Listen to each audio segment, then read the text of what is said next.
Dear friends, before beginning my talk, allow me to extend my warm greetings to you all. For the first time in more than 2 years, I am speaking personally to you through this video message, which was produced a few days before the 2020 Catholic Identity Conference. As you can see, I am very well. My health is excellent, and I am even better in spirit. This is also thanks to your prayers, to the support and the encouragement I receive from you and from so many friends and brothers from all over the world. Together we are all united in prayer and in the holy battle which we are called to fight, each on his own respective front, all gather under the mantle of the Most Holy Virgin, the Queen of the Victories, and under the protection of Saint Michael the Archangel. I especially wish to thank Michael Matt, who kindly invited me with holy perseverance to speak to you. I believe that now is an opportune time for me to deliver the following address. The subject of my talk would be how the revolution of Vatikan II serves the new world order. We live in extraordinary times. As each of us has probably understood, we find ourselves in a historical moment in time. Events of the past, which once seemed disconnected, prove now to be unequivocally connected, both in the principles that inspire them and in the goals they seek to achieve. A fair and objective look at the current situation cannot help but grasp the perfect coherence between the evolution of the global political framework and the role that the Catholic Church has assumed in the establishment of the new world order. To be more precise, one should speak about the role of that apparent majority in the Church, which is actually small in number but extremely powerful, and which, for brevity's sake, I will summarize as the Deep Church. Obviously, there are not two churches, something that would be impossible, blasphemous and heretical, nor has the one true Christ Church today failed in her mission, perverting herself into a sect. The Church of Christ has nothing to do with those who, for the past 60 years, have executed a plan to occupy her. The overlap between the Catholic hierarchy and the members of the Deep Church is not a theological fact, but rather a historical reality that defies the usual categories and as such must be analyzed.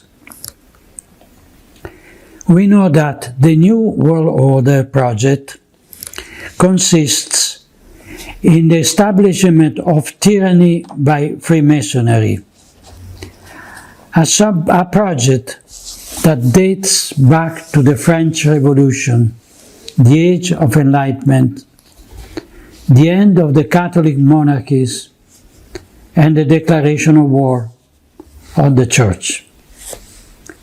We can say that the New World Order is the antithesis of Christian society. It would be the realization of the diabolic Civitas Diaboli, the city of the devil, opposed to the Civitas Dei, the city of God, in the eternal struggle between the light and darkness, good and evil, God and Satan. In this struggle, Providence has placed the Church of Christ, and in particular the Supreme Pontiffs, as catechon, that is, the one who opposes the manifestation of the mystery of iniquity. Second letter to Thessalonians. And Sacred Scripture warns us that at the manifestation of the Antichrist, this obstacle, the catechon, will have ceased to exist. It seems quite evident to me that the end of times are now approaching before our eyes, since the mystery of iniquity has spread throughout the world with the disappearance of the courageous opposition of the catechon. Let us not make the mistake of presenting the current events as normal, judging what happened with the legal, canonical, and sociological parameters that such normality would presuppose. In extraordinary time, and the present crisis in the Church is indeed extraordinary, events go beyond the ordinary known to our fathers. In extraordinary time, we can hear a Pope deceive faithful, see princes of the Church accused of crimes that in other times would have aroused horror and been met with severe punishment. Witness in our churches liturgical rites that seem to have been invented by Cranmer's perverse mind. See prelates process the unclean idol of the Pachamama into St. Peter Basilica. And here, the Vicar of Christ apologized to the worshippers of that simulacrum. If a Catholic dares to throw it into the Tiber. In these extraordinary times, we hear a conspirator, Cardinal Gottfried Daniels, tell us that since the death of John Paul II, the Mafia of St. Gallen has been plotting to elect one of their own to the Peter's chair, which later turned out to be Jorge Mario Bergoglio. In the face of this disconcerting revelation, we might well be astonished that neither cardinals nor bishops express their indignation nor ask that the truth be brought to light.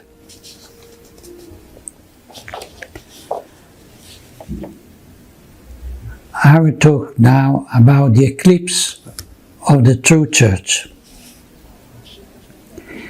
For 60 years, we have witnessed the eclipse of the true Church by an anti-Church that has progressively appropriated her name, occupied the Roman Curia and her dicasteries, dioceses and parishes, seminaries and universities, convents and monasteries. The anti-Church has usurped her authority, and its ministers wear her sacred garment.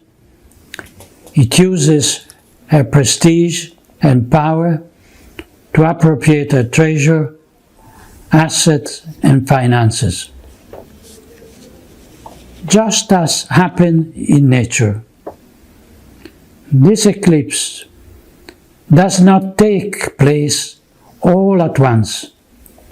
It passed from light to darkness when a celestial body inserts itself between the sun and us. This is a relatively slow but inexorable process in which the moon of the anti-church follows its orbit until it overlaps the sun, generating a cone of shadow that projects over the earth. We now find ourselves in this doctrinal, moral, liturgical, and disciplinary cone of shadow.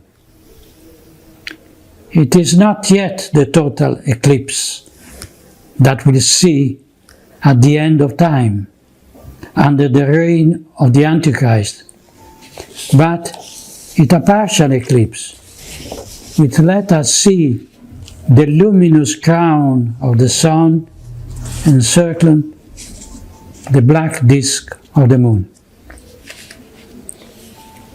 The process that led to the today eclipse of the Church began with the modernism, without a doubt. The anti-church followed its orbit despite the solemn condemnations of the magisterium, which in that phase shone with the splendor of truth. But with the Second Vatican Council, the darkness of this spurious entity came over the Church.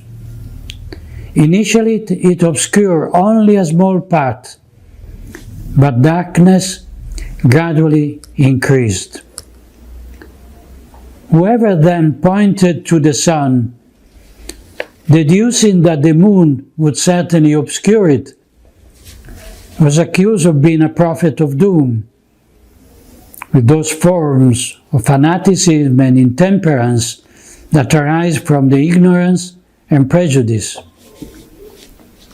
The case of Archbishop Marcel Lefebvre and a few other prelates confirms, on one hand, the far-sightedness of these shepherds, and, on the other hand, the disjointed reaction of their adversaries, who out of fear of losing power, using all their authority to deny the evidence and kept hidden their own true intention.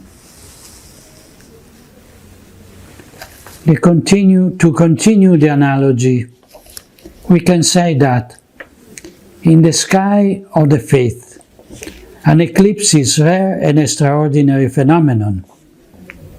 But to deny that during the eclipse darkness spreads, just because this does not happen under ordinary conditions, is not a sign of faith in the effectibility of the Church, but rather an obstinate denial of the evidence or bad faith. The Holy Church, according to Christ's promises, will never be overwhelmed by the gates of hell, but does not mean that she will not be, or is not already, overshadowed by her infernal forgery, the anti-church. That moon, not by chance, we see under the feet of a woman in the book of the Revelation. I quote, "A great sign appeared in heaven, a woman clothed with the sun, with the moon under her feet, and on her head a crown of 12 stars." The moon is under the feet of the woman, with above all mutability, above all earthly corruption, above the law of fate and the kingdom of the spirit of this world. And this is because that woman, who is at once the image of Mary most holy and of the Church, is amicta sole, clothed with the Son of the righteousness that is Christ, exempted from all demonic power, as she takes part in the mystery of the immutability of Christ, as St. Ambrose wrote. She remained unbruised, if not in her militant kingdom, certainly in the suffering one and the purgatory, and in the triumphant ones in paradise. Saint Jerome, commenting on the words of Scripture, reminds us that the gates of hell are sins and vices, especially the teaching of heretics. We know, therefore, that even the synthesis of all heresies represented by modernism and its updated conciliar versions can never definitively obscure the splendor of the bride of Christ, but only for a brief period of the eclipse, that Providence, in His infinite wisdom, has allowed to draw from it a greater good.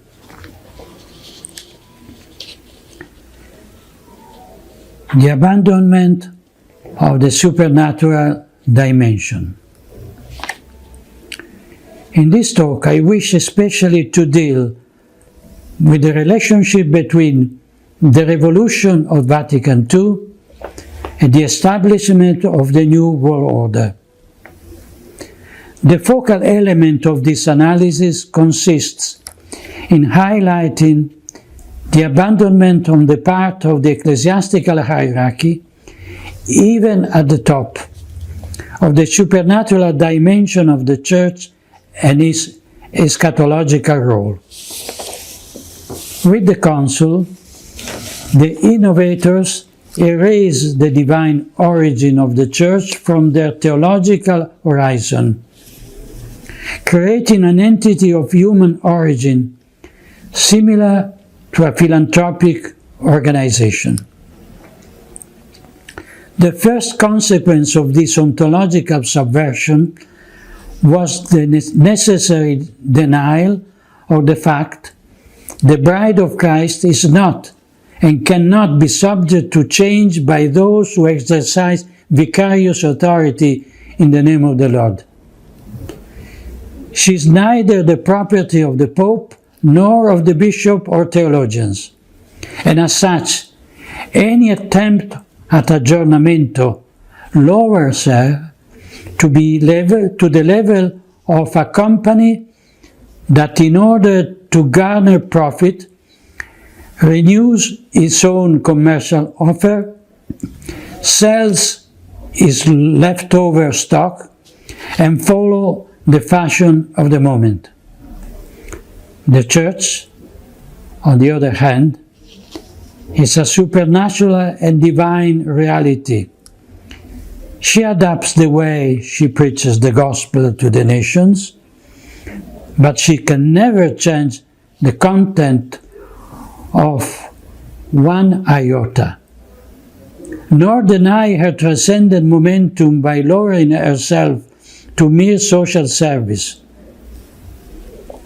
On the opposite side, the anti-church proudly lays claims to the right to perform a paradigm shift, not only by changing the way doctrine is expounded, but the doctrine itself. Insisting on what the magisterium teaches is useless.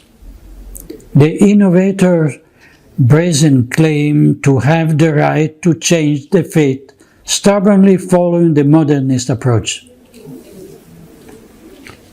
The Council's first error consists mainly in the lack of the transcendent perspective, the result of a spiritual crisis that was already latent, and the attempt to establish paradise on earth with a sterile human horizon.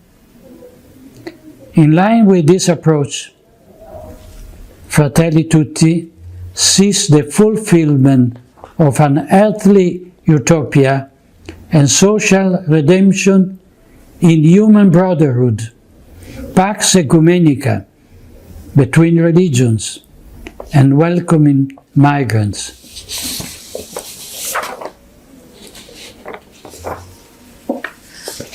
The sense of inferiority and inadequacy. As I have written on other occasions, the revolutionary demands of the Nouvelle Théologie found fertile ground in the Council Fathers because of a serious inferiority complex vis-à-vis the world. There were times in the post-war period when the revolution led by Freemasonry in the civil, political, and cultural spheres breached the Catholic elite, persuading it of its inadequacy in the face of the epochal challenge that is now inescapable. Instead of questioning themselves and their faith, this elite bishop, theologian, intellectual recklessly attributed responsibility for the imminent failure of the Church to a rock-solid hierarchical structure, to a monolithic doctrinal and moral teaching, looking at the defeat of the European civilization that the Church had helped to form. The elite thought that the lack of agreement with the world was caused by the intransigence of the papacy and the moral rigidity of priests not wanting to come to terms with the zeitgeist and open up. This theological approach stems from the false assumption that between the Church and the contemporary world there can be an alliance, a consonance of intent, a friendship. Nothing could be further from the truth, since there can be no respite in the struggle between God and Satan, between light and darkness. I quote from the Genesis, "I'll put enmity between thee and the woman, and between thy seed and her seed. He shall bruise thy head, and thou shalt bruise his heel." This an enmity willed by God Himself, which places Mary most holy and the Church as eternal enemies of the ancient serpent. The world has its own prince, who is the enemy, a murderer from the beginning, and a liar, courting a pact of non-belligerence with the world means coming to terms with Satan. This overturns and perverts the very essence of the Church, whose mission is to convert as many souls to Christ for the greater glory of God, without ever laying down arms against those who want to attract them to themselves and to their damnation.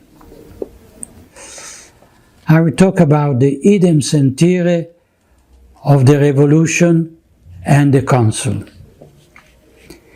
The Council Fathers' sense of inadequacy was only increased by the work of the innovators whose heretical ideas coincided with the demands of the world. A comparative analysis of modern thought confirmed the idem sentir, the same feeling or same mind of the conspirators with every element of the revolutionary ideology. I leave the description of these comparative details in the written version of my lecture. When this anti-church is fully established in the total eclipse of the Catholic Church, the authority of its leaders, of the anti-church, will depend on the degree of the subjugation to the New World Order, which will not tolerate any divergence from its own creed, and will ruthlessly apply that dogmatism, fanaticism, and fundamentalism that many prelates and self-styled intellectuals criticize in those who remain faithful to the magisterium today. In this way, the deep church may continue to bear the trademark Catholic Church, but it will be the slave of the new order thinking, reminiscence of the Jews who, after denying the kingship of Christ before Pilate, were enslaved to the civil authority of their time. We have no other king than Caesar. Today's Caesar commands us to close churches, wear a mask, suspend the celebration under the pretext of pseudo-pandemic. The communist regime persecutes the Chinese Catholics, and the world hears nothing but silence from Rome. Tomorrow a new Titus will sack the council temple, transporting his remains to some museum, and divine vengeance at the end of the pagans will have been achieved once again. I will talk now of the instrumental role of the moderate Catholic in the revolution. Some might say that the Council Fathers and Popes who presided over that assembly did not realize the implication that their approval of the Vatican II documents would have for the future of the Church.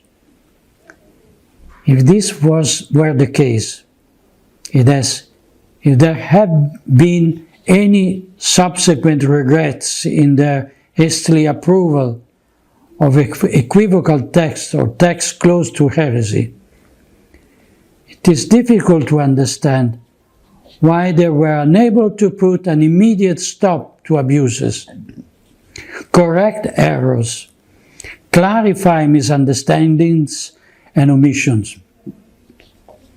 And above all, it is incomprehensible why the ecclesiastical authority has been so ruthless against those who defended the Catholic truth, and at the same time was terribly accommodating to rebels and heretics. In any case, the responsibility for the conciliar Christ must be laid at the feet of the authority, which even amid 1,000 appeals to collegiality and pastoralism, has jealously guarded his prerogatives, exercising them only in one direction, that is, against the Pusillus Grex, the little flock, and never against the enemies of God and the Church. The very rare exceptions when a heretic theologian or revolutionary religious has been censored by the Holy Office only offer tragic confirmation of a rule that has been enforced for decades, not to mention that many of them, in recent times, have been rehabilitated without any abjuration of their errors, and even promoted to institutional positions in the Roman Curia or pontifical ateneums. This is the reality that emerges from what I have described above. However, we know that, in addition to the progressive wing of the Council and the traditional Catholic wing, there is a part of the episcopate, the clergy and the people, that attempts to keep equal distance from what it considers two extremes. I'm talking about the so-called conservatives, that is, a centristic part of the ecclesiastical body that ends up carrying water for the revolutionaries, because while rejecting their excesses, it shares the same principles. The error of the conservatives lies in giving a negative connotation to traditionalism and in placing it on the opposite side of progressivism. The aurea mediocritas via media consist in arbitrarily placing themselves not only between two vices, but between virtues and vice. They are the ones who criticize the excesses of the Pachamama or the most extreme Bergoglio's statements, but who do not tolerate the Council being questioned, let alone the intrinsic link between the conciliar cancer and the current metastasis. The correlations between political conservatism and the religious conservatism consists in adopting the center, a synthesis between the right thesis and the left antithesis, according to the Hegelian approach so cherished by moderate supporters of the Council.